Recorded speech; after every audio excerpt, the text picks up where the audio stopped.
ఆంధ్రప్రదేశ్ రాజకీయాల్లో గిద్దలూరు నియోజకవర్గానికి ఎంతో ప్రత్యేకత ఉంది.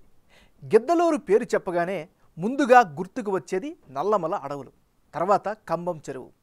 గతంలో నక్సల్స్ ప్రాబల్య ప్రాంతం. స్వతంత్ర సమరయోధుడు ఉయ్యాలవాడ నరసింహారెడ్డికి గిద్దలూరుతో అనుబంధం ఉంది. శ్రీకృష్ణదేవరాయల కాలంలో నిర్మించిన దేవాలయాలు చాలానే ఈ ప్రాంతంలో కనిపిస్తాయి. వర్షం పడితే వజ్రాలు కూడా దొరుకుతాయి అన్న ఉద్దేశంతో వజ్రాల వేటకు వెళ్ళే ప్రజలు మనకి ఇక్కడ కనిపిస్తారు. కాపు, రెడ్డి, యాదవ, బలిజ కులస్తులు అధికం. ఆర్మీ ఉద్యోగులు గిద్దలూరు నుంచి అధిక సంఖ్యలో ఉన్నారు. ఇంతటి ప్రాధాన్యం ఉన్న గిద్దలూరు రాజకీయాలు కూడా ఆసక్తికరంగానే సాగుతుంటాయి. ఇక్కడ నేతను జనం నమ్మితే గంపగుత్తగా ఓటు వేస్తారు అనడానికి గత ఎన్నికలే నిదర్శనం. మరి ఈ నియోజకవర్గం ఓటర్ నాడి ఎలా ఉందో తెలుసుకునే ముందు 2019 అసెంబ్లీ ఫలితాలను ఒకసారి చూద్దాం. 2019 ఎన్నికల్లో అన్నా రాంబాబు వర్సెస్ ముత్తముల అశోక్ రెడ్డి, వీళ్ళిద్దరి మధ్య ప్రధానంగా పోటీ జరిగింది. ఆ ఎన్నికల్లో వైసీపీకి ఏకంగా 68% ఓటు షేర్ దక్కింది. తెలుగుదేశం కేవలం 27%కే పరిమితమైంది. ఇతరులకు 5% ఓట్లు దక్కాయి. అంటే 2019 ఎన్నికల్లో వైఎస్ఆర్ కాంగ్రెస్ పార్టీ అభ్యర్థిగా పోటీ చేసిన అన్నా రాంబాబు ఏకంగా 68% ఓట్ షేర్ సాధించారు. సీఎం జగన్మోహన్ రెడ్డి 73% ఓట్లు సాధిస్తే ఆ తర్వాత రెండో స్థానంలో నిలిచింది అన్నా రాంబాబే. ఆ స్థాయి సపోర్ట్ వైసీపీకి గిద్దలూరు జనం ఇచ్చారు. టీడీపీకి 27% ఓట్లు మాత్రమే పోలయ్యాయి. ఇక ఇతరులకు 5% ఓట్లు వచ్చాయి. మరి ఈసారి ఎన్నికల్లో గిద్దలూరు సెగ్మెంట్లో రాజకీయం ఎలా ఉండబోతుందో big TV exclusive detailed election సర్వేలో వెల్లడైనటువంటి అభిప్రాయాలను ఇప్పుడు పరిశీలిద్దాం. వైసీపీ నాయకుడు అన్నా రాంబాబు. అన్నా రాంబాబుకి ఈసారి ఎన్నికల్లో అనుకూలంగా ఉండేటటువంటి అంశాలేమిటో పరిశీలిద్దాం.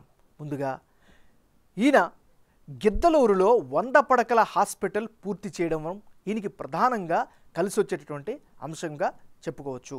మరోవైపు ప్రతి ఊరిలో గ్రామ సచివాలయాన్ని ఏర్పాటు చేశారు. సో ఆ సచివాలయం ద్వారా పురసేవలు అయితే అందిస్తున్నారు. ఇది ఖచ్చితంగా ఆయనకు మరొక ప్లస్ పాయింట్గా చెప్పుకోవచ్చు. నెక్స్ట్, ఈ నియోజకవర్గంలో బీటీ రోడ్లు చాలా బాగా ఉన్నాయి. సో ఇది ఖచ్చితంగా ప్రజలు గమనిస్తూ ఉన్నారు. ఇది ఖచ్చితంగా ఆయనకి మరో అనుకూలమైనటువంటి అంశంగా చెప్పుకోవచ్చు. ప్రాథమిక అవసరాలైనటువంటి స్కూల్సు, హాస్పిటల్స్లో మౌలిక వసతుల్ని పెంచడంలో ఈయన కీలక పాత్ర పోషించారు అనేటటువంటి అభిప్రాయం నియోజకవర్గ వ్యాప్తంగా కనిపిస్తోంది. సో ఇది అన్నా రాంబాబుకి సంబంధించినటువంటి అనుకూలమైనటువంటి అంశాలు. మరి అన్నా రాంబాబుకి మైనస్ అయ్యే అంశాలు ఏమిటి ఒకసారి పరిశీలిస్తే, రాజకీయ భవిష్యత్పై ఊహాగానాలు, పోటీపై అనిశ్చిత అయితే కనిపిస్తోంది. సో ఇది ఒక అనుమానాల మధ్య జరుగుతున్నటువంటి ఒక వ్యవహారం ఖచ్చితంగా మైనస్ అయ్యే అవకాశం ఉంది. మరోవైపు వైఎస్ హయాంలో మొదలైన వెలుగొండ ప్రాజెక్ట్ ఇంకా పూర్తి కాకపోవడం కూడా స్థానికంగా అనేక ప్రశ్నలకు, అనేక సందేహాలకు తావిస్తోంది. మరోవైపు వెలుగొండ కోసం భూములు కోల్పోయిన వారిలో చాలామందికి పరిహారం కోసం ఇప్పటికీ ఎదురు చూపులు చూస్తున్నారు. ఈ నియోజకవర్గ పరంగా ఈయనకి మైనస్ అయ్యే అవకాశం కనిపిస్తోంది. మరోవైపు పరిశ్రమలు లేకపోవడం ప్రధానమైనటువంటి సమస్యగా చెప్పుకోవచ్చు. మరోవైపు 2019 సమయంలో యువతకి ఎక్కువ ఉద్యోగాలు కల్పిస్తాము అని మాట ఇచ్చారు. కానీ ఉపాధి కోసం యువత వలసబాట పడుతున్నారు. ఇది మైనస్. ఇది ఈయనకి సంబంధించినటువంటి ప్లస్లు, మైనస్లు. వైఎస్ఆర్సీపీకి చెందినటువంటి నాయకుడు కారుమూరి రమణారెడ్డి. మరి కారుమూరి రమణారెడ్డికి అనుకూలమైనటువంటి అంశాలు ఏమిటి పరిశీలిస్తే, వైఎస్ మరణం తర్వాత పార్టీగా అండగా ఉన్నటువంటి వ్యక్తి కారుమూరి. దీంతో పార్టీలో ఈయనకి మంచి అండదండలైతే కనిపిస్తున్నాయి. మరోవైపు 10 ఏళ్ల క్రితమే లేబర్స్ కోసం గిద్దలూరులో రాజన్న క్యాంటీన్ ఏర్పాటు చేశారు. తద్వారా పేద ప్రజల్లో మంచి పేరునైతే ఈయన సంపాదించుకున్నారు. అన్నదానం కమిట్మెంటు. సో ఈయనకి ఖచ్చితంగా జనాల్లో అయితే మంచి పాజిటివిటీ అయితే కనిపిస్తుంది. ప్రతిరోజు 1000 మందికి భోజనాలని ఆయన అందిస్తూ వస్తూ ఉన్నారు. సో ఖచ్చితంగా భోజనం చేసినటువంటి ప్రతి ఒక్కరు కూడా ఈయనకి ఖచ్చితంగా గుర్తుపెట్టుకునే అవకాశం ఉంది. నియోజకవర్గ ప్రజల్లో అయితే అన్ని రకాలుగా ఈయన పట్ల మంచి పేరైతే కనిపిస్తుంది. ఇది కారుమూరి రమణారెడ్డికి సంబంధించినటువంటి అనుకూలమైనటువంటి అంశాలు.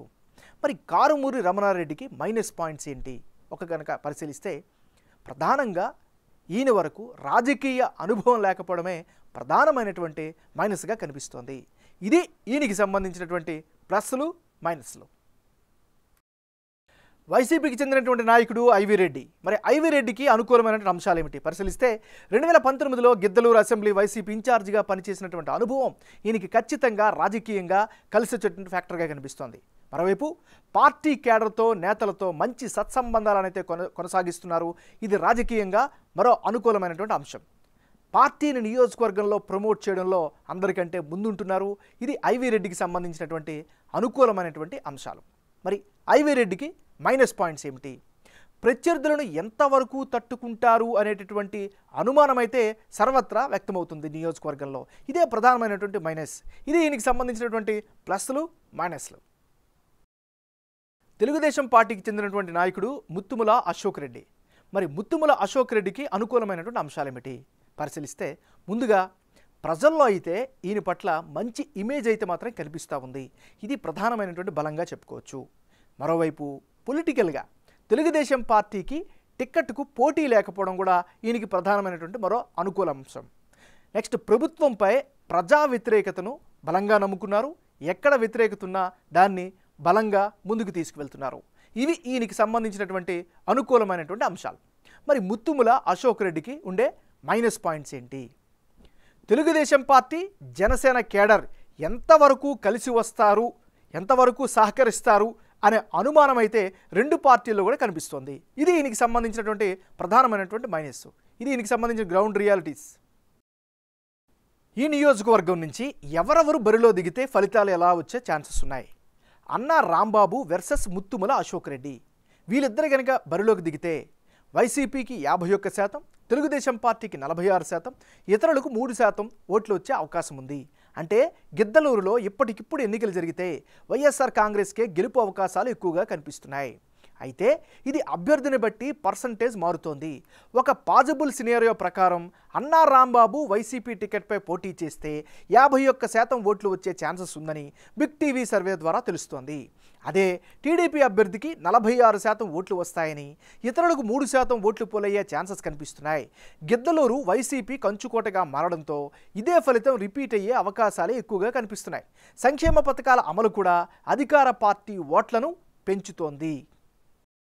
కారుమూరి రమణారెడ్డి వర్సెస్ ముత్తముల అశోక్ రెడ్డి. వీళ్ళిద్దరు కనుక బరిలోకి దిగితే అప్పుడు వైసీపీకి 49%, తెలుగుదేశం పార్టీకి 46%, ఇతరులకు 5% ఓట్లు దక్కే ఛాన్సెస్ ఉన్నాయి. అంటే వైసీపీ నుంచి అన్నా రాంబాబు పోటీపై అనిశ్చితి ఉండడం, ఆయన జనసేనలోకి వెళ్తారు అన్న ప్రచారం ఊపందుకోవడంతో వైసీపీలో కారుమూరి రమణారెడ్డి పేరు తెరపైకి వచ్చింది. కారుమూరి పోటీ చేసిన వైసీపీకి గెలుపు అవకాశాలు ఎక్కువే ఉన్నట్లు బిగ్ టీవీ సర్వేలో తెలుస్తోంది. మొత్తం 49% ఓట్ షేర్ను ఆయన రాబడతారని, అదే సమయంలో టీడీపీ నుంచి ముత్తుముల అశోక్ రెడ్డి 46% ఓట్లు సాధించే అవకాశాలు ఉన్నట్లు తేలింది. ఇతరులకు కూడా 5% ఓట్లు సాధించే ఛాన్సెస్ అయితే ఇప్పటికిప్పుడు కనిపిస్తున్నాయి.